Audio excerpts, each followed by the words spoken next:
Hello, I'm Matt Jordan, and I am the director of Penn State's News Literacy Initiative, and also the head of the Department of Film Production and Media Studies.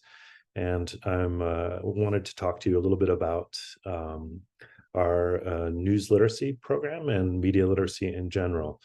The news literacy program was created flowing from the mission of the land grant university to help people become better citizens of democracy effectively. The understanding of this flows from a media studies perspective, which is to say that we realize that one of the paramount importances of literacy in this space is to allow citizens to be better guardians of democracy by giving them adequate information. And without that, democracy has a problem.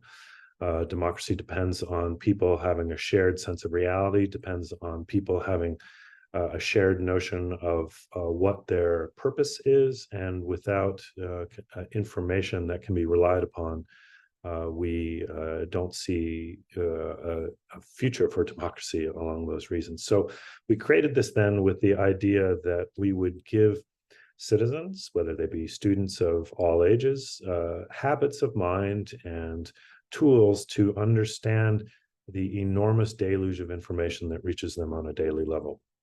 As we know in the world today, we see information of all kinds through social media. There's an increasing abundance of bad faith information that we see, and we are finding ways then to allow the people who we reach to deal with that. So this is what our mission flows from this. And again, the rationale is to provide critical tools for citizens to kind of filter out some of that information that comes at them on a daily level. And so to do this mission, then we this is an outreach mission in the news literacy initiative. We call it news literacy as opposed to media literacy because we think that there is a kind of priority that we want to have people understand for what we would think of as public interest journalism that is aimed at providing people the tools they need to understand the problems of the day and solve them. So we have a podcast for this, which we work on with WPSU, our local our local NPR affiliate here. We record with them, and we have people on who speak to different issues across the spectrum. We then take those episodes, which are about 45 minutes long, and we create interactive tools with them with an instructional designer for each episode, these can be resources for people who might be interested in diving into these issues. We also release a 30-minute version of each episode on public radio, thinking that that is one of an audience that we want to reach, are people who listen to radio. And these are being carried on most of the media markets in Pennsylvania. So that's one of the things that we do as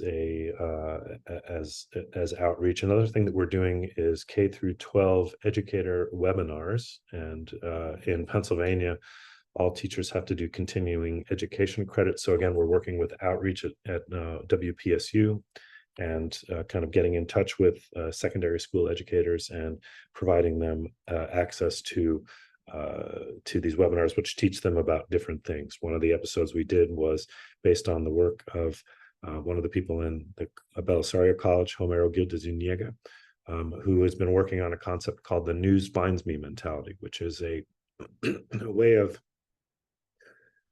allowing the algorithm essentially to sift what you need to find to you. People seem to believe that their social media platform will give them what they need, and so don't do the type of deliberate choosing of what types of information that they get. And this is something that we think, especially younger demographics, especially under the age of 25, who rely on social media platforms and the algorithmic feeds to get information, need to be aware of so that they can make better choices. So we will give them, for these webinars, we give high school teachers tools that they need to be able to teach these concepts. in a way that makes sense.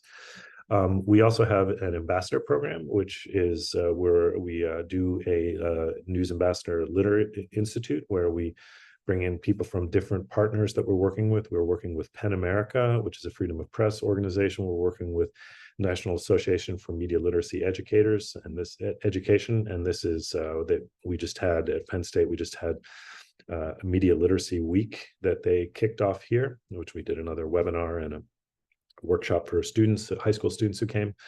The ambassadors then can do different tasks for us, including social media work, where they're kind of breaking down the concepts that we use in our webinars and putting them out on social media.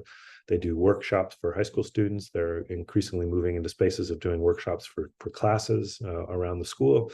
And they're also doing, we're going to start doing outreach work at kind of retirement homes around the community as well. So K through 12 education, educators, ambassadors doing different types of tasks and workshops for students of all types. So these are some of the things that we are up to in our news literacy initiative. Again, we think that one of the values that this kind of media studies and media literacy perspective brings to this is a kind of critical awareness of the political, economic, and kind of cultural pressures and incentives that create the types of production that we are seeing today, and having people know the difference between, in our phrase for the podcast, news and noise, right? Know what type of content is high resonance public interest journalism and what is infotainment noise that's getting in the way of the democratic signal. So if you have anybody ever has any questions about this and you'd like to talk to me, you can email me at mfj3@psu.edu, and hope to see you soon. Bye-bye.